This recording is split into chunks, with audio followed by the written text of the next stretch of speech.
अस्सलाम वालेकुम स्टूडेंट्स, क्या हाल है आपके। मेरा नाम है अबरार चौहान। आज हम first year chemistry chapter number 10 के अंदर क्वेश्चन नंबर 5 का लास्ट पार्ट करने जा रहे हैं। इसमें जो बाकी इक्वेशंस थी उसको सॉल्व करेंगे। याद रखिएगा, ये आयन इलेक्ट्रॉन मेथड नहीं है, ये ऑक्सीडेशन नंबर मेथड है। इसका तरीकाकार थोड़ा सा डिफरेंट है। तो चलते हैं हम लेक्चर की तरफ। स्टूडेंट, इस लेक्चर के अंदर हम क्वेश्चन नंबर 5 का बाकी 4 पार्ट्स को कंप्लीट करने जा रहे हैं। तो ऐसा करते हैं, इस इक्वेशन को अगेन एक दफ़ा दोबारा लिख लेते हैं ताकि हमारे लिए इसको डिटेल में डिस्कस करना आसान हो जाए। ये इक्वेशन थोड़ी सी आपको सिंपलर लग रही होगी और इसमें यकीनन जो पोटेंशियल है कॉम्प्लेक्सिटी का वो कम है, लिहाजा हम इसे इजीली सॉल्व कर लेंगे। स्टूडेंट, सबसे पहले जिन जिन की ऑक्सीडेशन स्टेट है वो लिखें। हाइड्रोजन की +1 होती है, ऑक्सीजन की -2/3 होती है और नाइट्रिक एसिड के अंदर नाइट्रोजन की जो ऑक्सीडेशन स्टेट होती है वो होती है +5। Now you need to remember these oxidation states +1 -1। ना आयोडीन हेलोजेंस का पार्ट है तो उस पर -1 चार्ज होगा, ऑक्सीजन -2 तो नाइट्रोजन ऑटोमेटिकली +2 हो जाएगा। वाटर में हाइड्रोजन +1/2 होता है और ऑक्सीजन में -2 और इधर आयोडीन पे होगा 0। अब जिनकी ऑक्सीडेशन स्टेट्स चेंज हुई हैं उनको काइंडली आप रहने दें, बाकी सारों को आप रिमूव कर दें। तो नाइट्रोजन और आयोडीन के अलावा मुझे सारे रिमूव कर देने चाहिए क्योंकि उनकी ऑक्सीडेशन स्टेट चेंज नहीं हुई। अब आयोडीन -1 से 0 पे चला गया, जबकि नाइट्रोजन जो है वो +5 से +2 पे चला गया। हुआ क्या है, इसने नाइट्रोजन ने 3 इलेक्ट्रॉन गेन किए, टोटल 3 इलेक्ट्रॉन।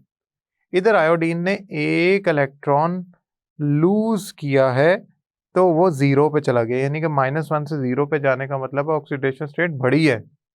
तो 0 1 इलेक्ट्रॉन लूज किया है, तो ये हो गया 1 इलेक्ट्रॉन लूज। अब 3 करने हैं यहाँ पे, क्योंकि नीचे 3 है, ज़्यादा है, तो ऊपर मैं 3 से मल्टीप्लाई करूँगा तो 3 इलेक्ट्रॉन टोटल जो होंगे वो आयोडीन लूज कर देगा, 3 इलेक्ट्रॉन नाइट्रोजन गेन कर लेगा। तो 3 को 1 से मल्टीप्लाई करके बराबर कर देते हैं।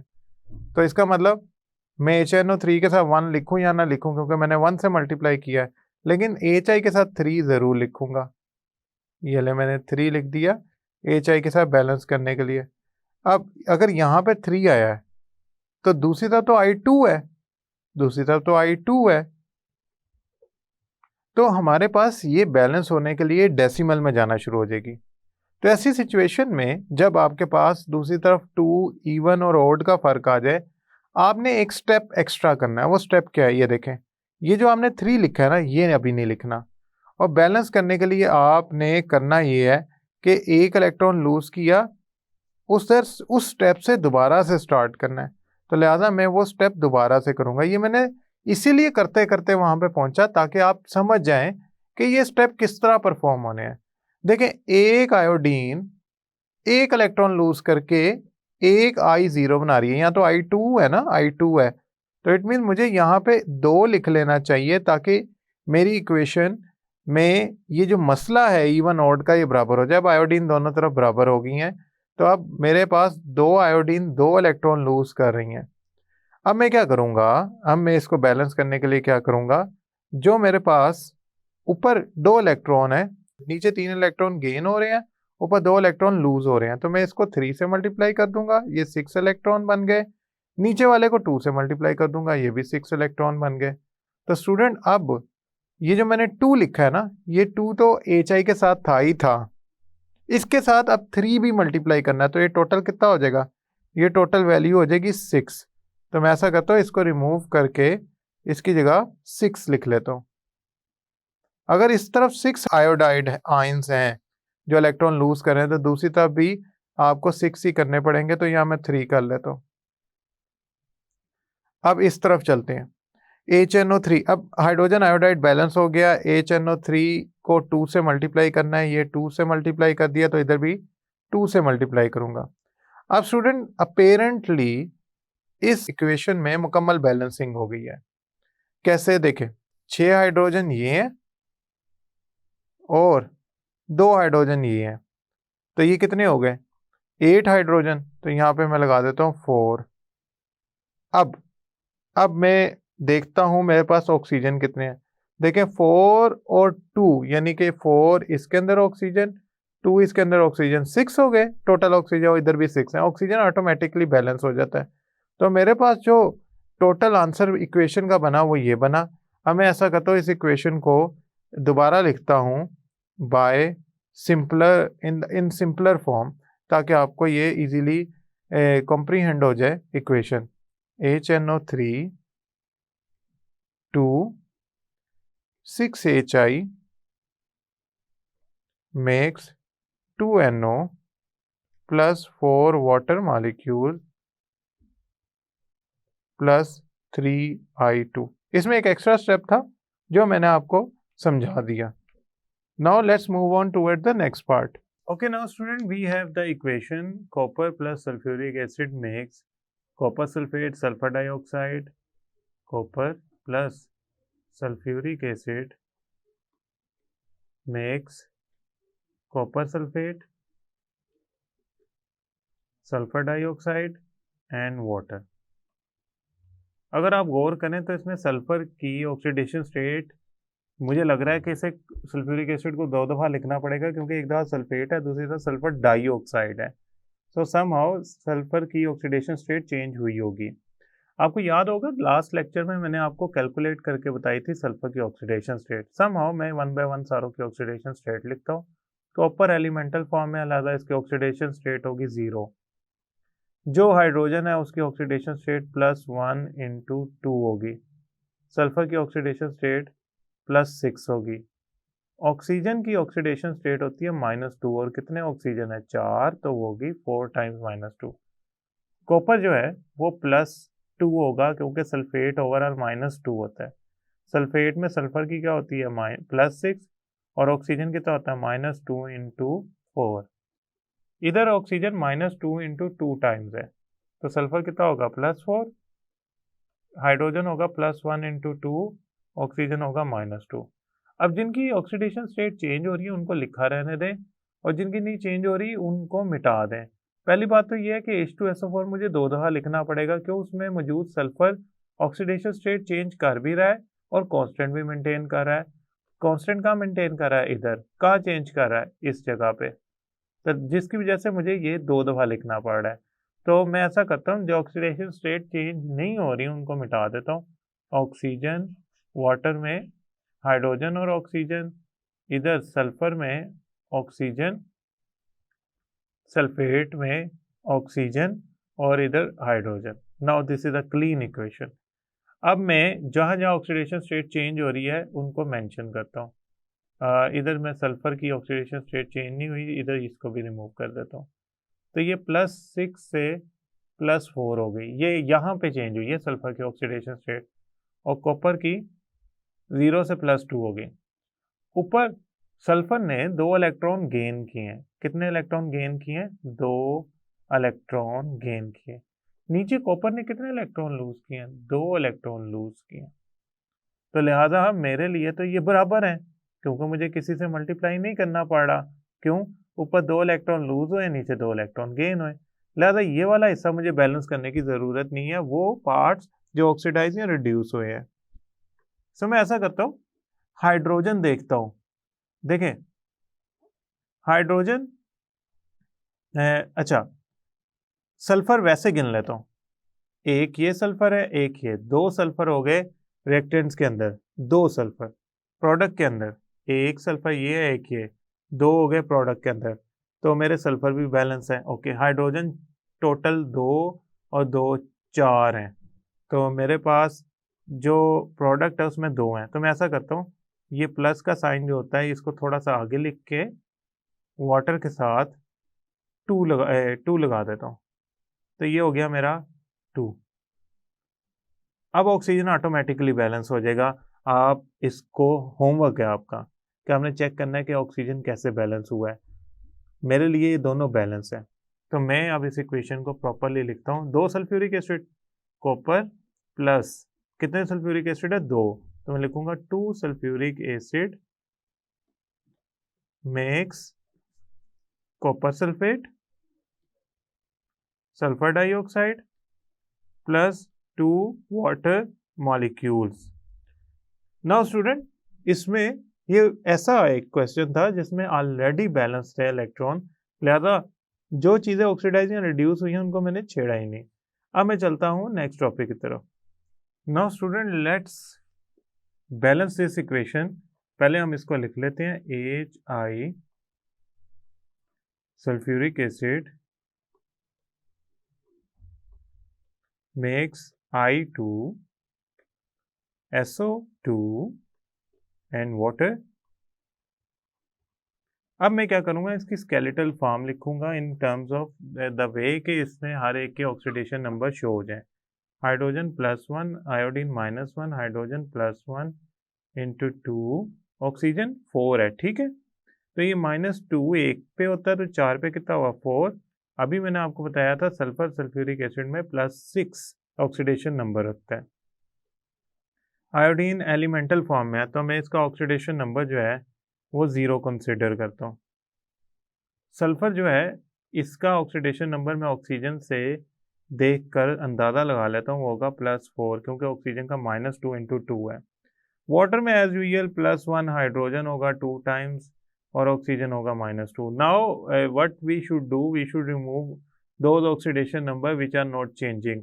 हाइड्रोजन का, oxygen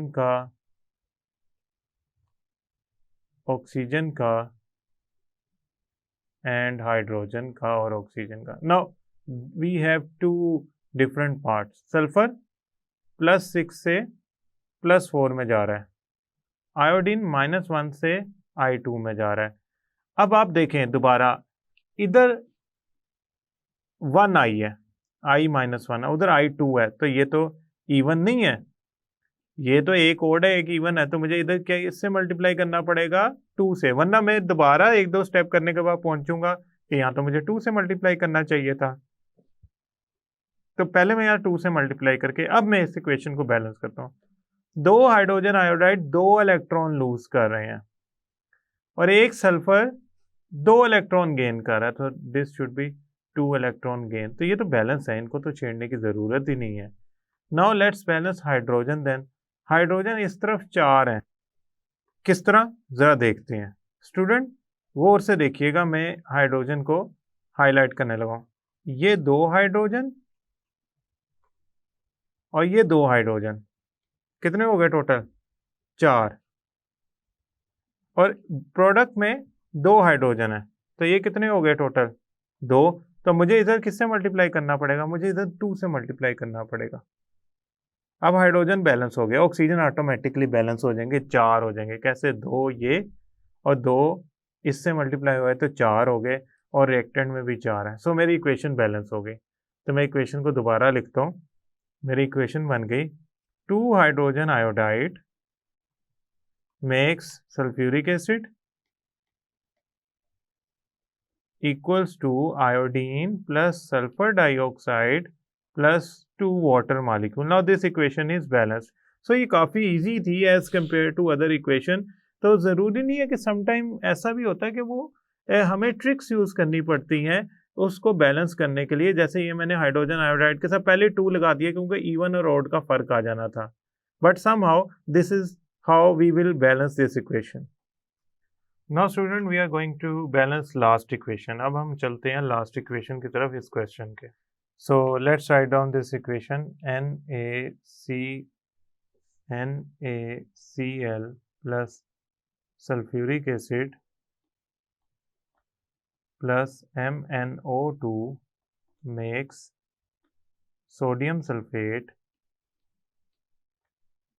manganese sulfate plus water plus chlorine। अच्छा, अब इसमें सबसे पहले हमने स्केलेटन इक्वेशन के तौर पे इसमें सारों में ऑक्सीडेशन नंबर शो करने हैं। क्लोरीन का -1 होता है, सोडियम का +1 होता है। सोडियम ग्रुप नंबर 1 का एलिमेंट है, लिहाजा ग्रुप नंबर 1 के एलिमेंट की मैं ऑक्सीडेशन नंबर को चेंज होना कोई अक्लमंदी नहीं समझता, क्योंकि ये एक इलेक्ट्रॉन इसके वैलेंस शेल में होता है, लिहाजा वो अपना +1 से ज़्यादा ऑक्सीडेशन नंबर बना नहीं सकता। हाइड्रोजन +1 होता है तो हाइड्रोजन 2 टाइम्स हो जाएगा, ऑक्सीजन -2 होता है 4 टाइम्स हो जाएगा, और यहाँ पे सल्फर आ जाएगा +6। मैंगनीज का ऑक्सीडेशन नंबर फॉर एग्जांपल हमें नहीं पता, ऑक्सीजन का तो पता है -2, तो -2 इंटू 2 टाइम्स, और मैंगनीज का हो जाएगा +4। तो स्टूडेंट यहाँ पे सल्फेट है, तो सल्फेट में अगेन आप कर सकते हैं, सल्फर का +6 होगा और ऑक्सीजन का -2 इंटू 4 होगा। अब मैंगनीज सल्फेट में अगेन MnSO4 है। देखें जब सल्फेट आ जाए ना, सल्फेट, तो उसमें सल्फर की ऑक्सीडेशन नंबर चेंज नहीं होती, लिहाजा वो मैं फटाफट वही लिख दूंगा या -2 मेंशन कर दूंगा। मैं इसमें यूं भी कर सकता था कि सल्फेट को पहले मैं कह देता इधर सल्फेट है, ये सारे सल्फेट हैं, लिहाजा ये सारे -2 होंगे। लेकिन मैं प्रिकॉशनरी मेजर के तौर पे सल्फर की ऑक्सीडेशन स्टेट लिख देता हूँ, क्योंकि मेरे ख्याल में यहाँ पे हो सकता है सल्फर चेंज होता, लेकिन वो नहीं हो रहा क्योंकि सारी सल्फेट है। मैंगनीज की क्या होगी? मैंगनीज की होगी यहाँ पे +2, क्यों? सल्फेट होता है -2, तो मैंगनीज क्या होगा? +2। वाटर में हाइड्रोजन होता है +1 और ऑक्सीजन होता है -2, क्लोरीन होता है 0। नाउ जिनकी ऑक्सीडेशन स्टेट चेंज हुई है उनको आप लिखा रहने दें, बाकियों को मिटा दें। सोडियम क्लोराइड में ना सोडियम की चेंज हुई है ना क्लोरीन की, सल्फ्यूरिक एसिड में किसी की भी नहीं चेंज हुई, लिहाजा मैंने इसको भी रिमूव कर देना है। MnO2 में Mn की तो ही है लेकिन O2 की नहीं हुई, लिहाजा मैंने उसको रिमूव कर दिया। अब ये सोडियम है एंड देन आपका सल्फेट है। सल्फेट आपको मैंने ऑलरेडी बताया -2 होता है, लिहाजा उसकी ऑक्सीडेशन नंबर चेंज नहीं होती, लिहाजा मैं उसको नहीं लिखूंगा, मैं इसके ऊपर -2 चार्ज को मेंटेन नहीं करूंगा। अब सल्फर +6 और ये भी खत्म कर दिया है, ये भी खत्म कर दिया। अब पीछे क्या बच गया? पीछे बच गया हमारे पास मैंगनीज।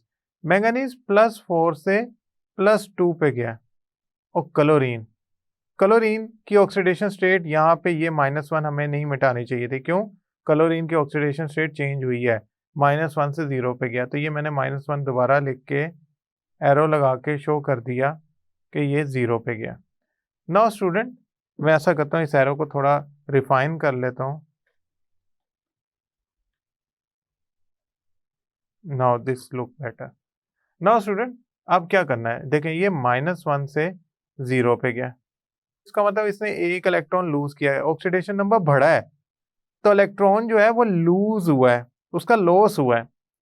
मैंगनीज +4 से +2 में गया है, तो उसने 2 इलेक्ट्रॉन जो है वो गेन किए हैं। अब बैलेंस करने के लिए मुझे ऊपर और नीचे दोनों दो बराबर इलेक्ट्रॉन चाहिए, तो मैं नीचे 2 से मल्टीप्लाई कर देता हूँ, ये 2 इलेक्ट्रॉन बन गए, ऊपर 1 से मल्टीप्लाई करता हूँ, ये भी 2 इलेक्ट्रॉन बन गए। 2 इलेक्ट्रॉन लूज हुए, 2 इलेक्ट्रॉन गेन हुए, तो मैंने जिससे मल्टीप्लाई किया है मैं उसको यहाँ पे लिख देता हूँ। जैसे मैं 2 लिखा तो क्लोरीन तो दोनों जगह बराबर हो गए, वैसे भी मैं इवन और ऑड को देखते हुए वहां पे NaCl के साथ 2 लिख सकता था। अब मैं बाकी एलिमेंट्स को देखूंगा, क्योंकि मेरे पास मैंगनीज को मल्टीप्लाई करने की जरूरत नहीं है, क्योंकि मैंगनीज को मैं तब मल्टीप्लाई करता जब वहां बैलेंसिंग ना हो रही होती। अब मैं देखता हूं मेरे यहाँ पे सोडियम कितने हैं, सोडियम 2 हो गए, जैसे मैंने 2 NaCl को मल्टीप्लाई किया तो सोडियम आपके 2 हो गए। आपका सल्फेट SO4 H2SO4 तो सल्फ्यूरिक एसिड है ना, इसमें SO4 को काउंट कर लें या सिर्फ हाइड्रोजन को पहले काउंट कर लेते हैं। मैं एलिमेंट वाइज करता हूँ, SO4 वाइज नहीं करता, मैं एलिमेंट वाइज करता हूँ। सोडियम इधर 2 है, उधर भी 2 सोडियम है, ये बैलेंस हो गए। इधर H2 है यानी कि 2 हाइड्रोजन है, उसका भी H2O है यानी कि 2 हाइड्रोजन है और एक ऑक्सीजन H2O के साथ लगा। खैर वाटर में 2 हाइड्रोजन है। इधर ऑक्सीजन कितने हैं? 4 सल्फ्यूरिक एसिड में है, 2 मैंगनीज में है। 4 सल्फ्यूरिक एसिड में है, 2 मैंगनीज में है, तो ये 6 ऑक्सीजन हो गए। इधर कितने हैं? Na2SO4 MnSO4, Na2SO4 MnSO4, तो यहाँ पे मेरे पास है टोटल 4 और 4 8, एक 9 ऑक्सीजन है, तो ऑक्सीजन बैलेंस नहीं है। ये वाहिद इक्वेशन आ गई जिसमें ऑक्सीजन जो है वो बैलेंस नहीं है। तो मैं ऐसा करता हूँ कि इसको बैलेंस करने के लिए अगर मैं वाटर को 2 से मल्टीप्लाई कर दूँ वाटर को मैं किससे मल्टीप्लाई कर दूं, 2 से, क्योंकि MnSO4 और Na2SO4 को नहीं मैं डिस्टर्ब करूंगा, उससे बहुत सारे एलिमेंट हिल जाएंगे। तो अगर मैं यहाँ 2 से मल्टीप्लाई कर दूं तो उससे क्या हुआ, मेरे हाइड्रोजन हो गए 2 से 4। अब ऑक्सीजन कितने हो गए, 4 और 4 और 2, 10 ऑक्सीजन हो गए। मेरे पास ऑक्सीजन जो है वो 9 की बजाय अब 10 हो गए। तो मैं क्या करता हूँ, H2SO4 को 2 से मल्टीप्लाई करता हूँ। तो अब मेरे जो ऑक्सीजन है वो भी बैलेंस हो गए। कैसे, जैसे ही मैंने H2SO4 को 2 से मल्टीप्लाई किया तो 2 4 8 और MnO2 के 2 ऑक्सीजन, टोटल 10 ऑक्सीजन हो गए यहाँ भी। इसके साथ ही सल्फर भी बैलेंस हो गया। तो सल्फर कैसे बैलेंस हो गया, सल्फर में 2 सल्फर के एटम्स इन प्रोडक्ट हैं, जैसे कि ये और ये, और 2 ही आपके सल्फ्यूरिक एसिड के बन गए। आप चाहें तो आप सल्फर को बैलेंस करें, यानी कि सल्फ्यूरिक एसिड को 2 से मल्टीप्लाई इसलिए करें कि आप सल्फर को बैलेंस करें। इन दैट केस 2, उसी केस में भी आपका ये पूरी इक्वेशन बैलेंस हो जाएगी। तो मैं ऐसा करता हूं, इस इक्वेशन को दोबारा लिखता हूं। ये इक्वेशन बन गई आपकी 2NaCl plus 2 sulphuric acid plus MnO2 makes Na2SO4 plus MnSO4 plus 2 water plus chlorine. मैं स्टूडेंट दोबारा बता देता हूं, मैं अगर फॉर एग्जांपल हाइड्रोजन बैलेंस किए थे उस स्टेप से देखता हूं। मैंने उस स्टेप में जहां पे हाइड्रोजन बैलेंस किए थे उस स्टेप तक जाता हूं। मेरे पास हाइड्रोजन यहां भी 2 थे, हाइड्रोजन वहां भी 2 हैं। अब मैं ऑक्सीजन देखने की बजाय ना ऑक्सीजन एंड पे देखता हूं, मैं सल्फर देखता हूं। इधर सल्फर 1 है, प्रोडक्ट में सल्फर 2 थे, तो मैं 2 से मल्टीप्लाई कर दूं। अगर इसे जैसे ही मैंने इसे 2 से मल्टीप्लाई किया, हाइड्रोजन की तादाद बढ़ गई, तो मुझे वाटर को भी 2 से मल्टीप्लाई करना पड़ा। अब मेरे ऑक्सीजन भी ऑटोमेटिकली बैलेंस हो जाएंगे क्योंकि मैंने सल्फर बैलेंस किए हैं। इधर भी मेरे ऑक्सीजन 10 हो गए और इधर भी मेरे ऑक्सीजन जो है वो 10 हो गए। So that's how oxygen automatically balance हो जाता है अगर मैं उसे एंड पे रखूं। आई होप स्टूडेंट ये लेक्चर आपको समझ आया होगा। नेक्स्ट लेक्चर तक के लिए अल्लाह हाफिज।